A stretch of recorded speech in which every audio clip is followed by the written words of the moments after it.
The Sea Wolf by Jack London, Chapter 39. The day came for our departure. There was no longer anything to detain us on Endeavour Island. The Ghost's stumpy masts were in place, her crazy sails bent. All my handiwork was strong, none of it beautiful, but I knew that it would work, and I felt myself a man of power as I looked at it. I did it! I did it! With my own hands I did it! I wanted to cry aloud. But Maud and I had a way of voicing each other's thought, and she said, as we prepared to hoist the mainsail, "To think, Humphrey, you did it all with your own hands." "But there were two other hands," I answered. "Two small hands, and don't say that was a phrase also of your father." She laughed and shook her head and held her hands up for inspection. "I can never get them clean again," she wailed, "nor soften the weather beat." "Then dirt and weather beat shall be your guerdon of honour," I said, holding them in mine; and, spite of my resolutions, I would have kissed the two dear hands had she not swiftly withdrawn them. Our comradeship was becoming tremulous. I had mastered my love long and well, but now it was mastering me. Wilfully had it disobeyed and won my eyes to speech, and now it was winning my tongue. Ay, and my lips, for they were mad this moment to kiss the two small hands which had toiled so faithfully and hard. And I too was mad. There was a cry in my being like bugles calling me to her. And there was a wind blowing upon me which I could not resist, swaying the very body of mine till I leaned toward her, all unconscious that I leaned. And she knew it. She could not but know it as she swiftly drew away her hands, and yet could not forbear one quick, searching look before she turned away her eyes. By means of deck tackles I had arranged to carry the halyards forward to the windlass, and now I hoisted the mainsail, peak and throat at the same time. It was a clumsy way, but it did not take long, and soon the foresail as well was up and fluttering. "We can never get that anchor up in this narrow place once it has left the bottom," I said. "We should be on the rocks first." "What can you do?" she asked. "Slip it," was my answer. "And when I do, you must do your first work on the windlass. I shall have to run at once to the wheel, and at the same time you must be hoisting the jib." This maneuver of getting under way I had studied and worked out a score of times, and with the jib halyard to the windlass, I knew Maud was capable of hoisting that most necessary sail. A brisk wind was blowing into the cove, and though the water was calm, rapid work was required to get us safely out. When I knocked the shackle bolt loose, the chain roared out through the hawse hole and into the sea. I raced aft, putting the wheel up. The Ghost seemed to start into life as she heeled to the first fill of her sails. The jib was rising. As it filled, the Ghost's bow swung off, and I had to put the wheel down a few spokes and steady her. I had devised an automatic jib sheet which passed the jib across of itself, so there was no need for Maud to attend to that, but she was still hoisting the jib when I put the wheel hard down. It was a moment of anxiety, for the Ghost was rushing directly upon the beach, a stone's throw distant. But she swung obediently on her heel into the wind. There was a great fluttering and flapping of canvas and reef points, most welcome to my ears, then she filled away on the other tack. Maud had finished her task and come aft, where she stood beside me, a small cap perched on her wind-blown hair, her cheeks flushed from exertion, her eyes wide and bright with the excitement, her nostrils quivering to the rush and bite of the fresh salt air. Her brown eyes were like a startled deer's. There was a wild, keen look in them I had never seen before, and her lips parted and her breath suspended as a Ghost, charging upon the wall of rocks at the entrance of the inner cove, swept into the wind and filled away into safe water. My first mate's berth on the sealing ground stood me in good stead, and I cleared the inner cove and laid a long tack along the shore of the outer cove. Once again about, and the Ghost headed out to open sea. She had now caught the bosom breathing of the ocean and was herself abreath with the rhythm of it as she smoothly mounted and slipped down each broad-backed wave. The day had been dull and overcast, but the sun now burst through the clouds, a welcome omen, and shone upon the curving beach where together we had dared the lords of the harem and slain the Hulischickie. All Endeavour Island brightened under the sun. Even the grim southwestern promontory showed less grim, and here and there, where the sea spray wet its surface, high lights flashed and dazzled in the sun. "I shall always think of it with pride," I said to Maud. She threw her head back in a queenly way, but said, "Dear, dear Endeavour Island, I shall always love it." "And I," said quickly. It seemed our eyes must meet in a great understanding, and yet, lo, they struggled away and did not meet. There was a silence which I might almost call awkward, till I broke it, saying, "See those black clouds to windward. You remember, I told you last night the barometer was falling." "And the sun is gone," she said, her eyes still fixed upon our island, where we had proved our mastery over matter and attained to the truest comradeship that may fall to man and woman. "And it's slack off the sheets for Japan," I cried gaily. "A fair wind and a flowing sheet, you know, or however it goes." Lashing the wheel, I ran forward, eased the fore and main sheets, took in on the boom tackles, and trimmed everything for the quartering breeze which was ours. It was a fresh breeze, very fresh, but I resolved to run as long as I dared. Unfortunately, when running free, it is impossible to lash the wheel, so I faced an all-night watch. Maud insisted on relieving me, but proved that she had not the strength to steer in a heavy sea, even if she could have gained the wisdom on such short notice.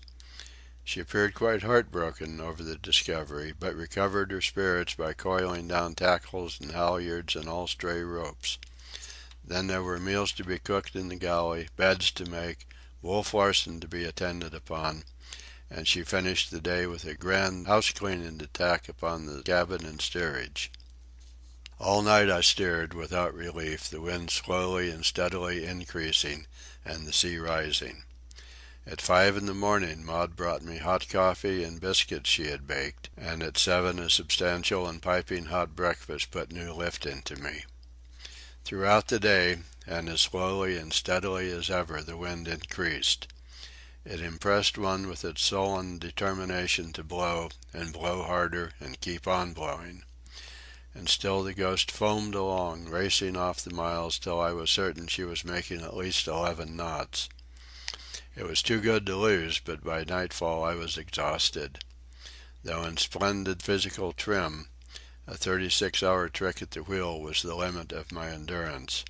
Besides, Maud begged me to heave to, and I knew, if the wind and sea increased at the same rate during the night, that it would soon be impossible to heave to. So, as twilight deepened, gladly and at the same time reluctantly, I brought the Ghost up on the wind. But I had not reckoned upon the colossal task the reefing of 3 sails meant for one man. While running away from the wind I had not appreciated its force, but when we ceased to run I learned to my sorrow, and well nigh to my despair, how fiercely it was really blowing. The wind balked my every effort, ripping the canvas out of my hands, and in an instant undoing what I had gained by 10 minutes of severe struggle. At 8 o'clock I had succeeded only in putting the second reef into the foresail. At 11 o'clock I was no further along. Blood dripped from every finger end, while the nails were broken to the quick. From pain and sheer exhaustion I wept in the darkness, secretly, so that Maud should not know. Then, in desperation, I abandoned the attempt to reef the mainsail, and resolved to try the experiment of heaving to under the close-reefed foresail. 3 hours more were required to gasket the mainsail and jib, and at 2 in the morning, nearly dead, the life almost buffeted and worked out of me, I had barely sufficient consciousness to know the experiment was a success. The close-reefed foresail worked. The Ghost clung on close to the wind and betrayed no inclination to fall off broadside to the trough. I was famished, but Maud tried vainly to get me to eat. I dozed with my mouth full of food. I would fall asleep in the act of carrying food to my mouth and waken in torment to find the act yet uncompleted. So sleepily helpless was I that she was compelled to hold me in my chair to prevent my being flung to the floor by the violent pitching of the schooner. Of the passage from the galley to the cabin I knew nothing. It was a sleepwalker Maud guided and supported. In fact, I was aware of nothing till I awoke, how long after I could not imagine, in my bunk with my boots off. It was dark. I was stiff and lame and cried out with pain when the bedclothes touched my poor finger ends. Morning had evidently not come, so I closed my eyes and went to sleep again. I did not know it, but I had slept the clock around, and it was night again. Once more I awoke, troubled because I could sleep no better.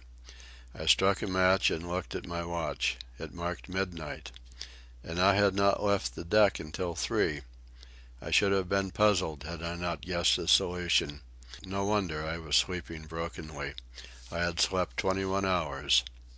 I listened for a while to the behavior of the Ghost, to the pounding of the seas and the muffled roar of the wind on deck, and then turned over on my right and slept peacefully until morning.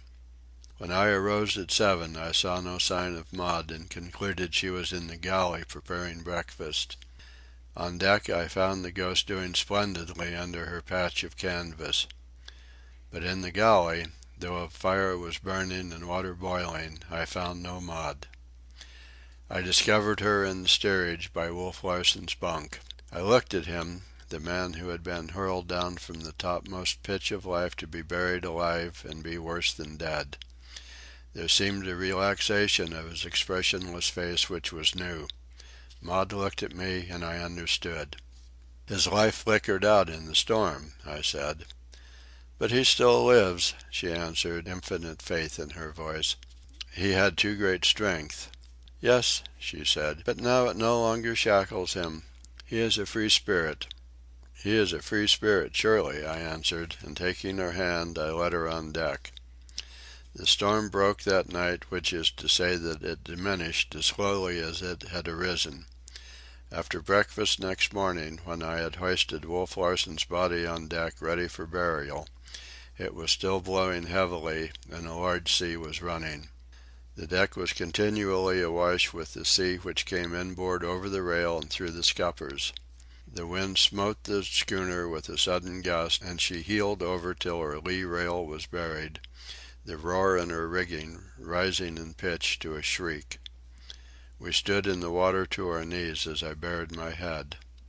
"I can remember only one part of the service," I said, "and that is, 'And the body shall be cast into the sea.'"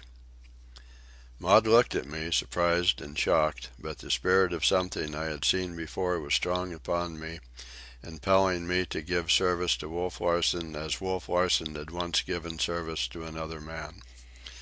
I lifted the end of the hatch cover, and the canvas-shrouded body slipped feet first into the sea.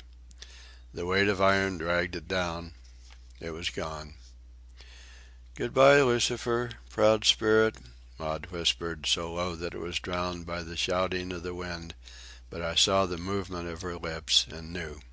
As we clung to the lee rail and worked our way aft, I happened to glance to leeward. 2 or 3 miles away, rolling and pitching, head on to the sea as it steamed toward us. It was painted black, and from the talk of the hunters of their poaching exploits, I recognized it as a United States Revenue cutter. I pointed it out to Maud and hurriedly led her aft to the safety of the poop. I started to rush below to the flag locker, then remembered that in rigging the Ghost I had forgotten to make provisions for a flag halyard. "We need no distress signal," Maud said. "They have only to see us." "We are saved," I said, soberly and solemnly. And then, in an exuberance of joy, I hardly know whether to be glad or not. I looked at her. Our eyes were not loath to meet. We leaned toward each other, and before I knew it, my arms were about her. "Need I?" I asked. And she answered, There is no need, though the telling of it would be sweet, so sweet. Her lips met the press of mine, and by what strange trick of the imagination I know not, the scene in the cabin of the Ghost flashed upon me when she had pressed her fingers lightly on my lips and said, "Hush, hush." "My woman, my one small woman," I said, my free hand petting her shoulder in the way all lovers know though never learn in school. "My man," she said, looking at me for an instant with tremulous lids which fluttered down and veiled her eyes as she snuggled her head against my breast with a happy little sigh. I looked toward the cutter. It was very close. A boat was being lowered. "One kiss, dear love," I whispered. "One kiss more before they come." "And rescue us from ourselves," she completed, with a most adorable smile, whimsical as I had never seen it, for it was whimsical with love. End of chapter 39. End of The Sea Wolf by Jack London.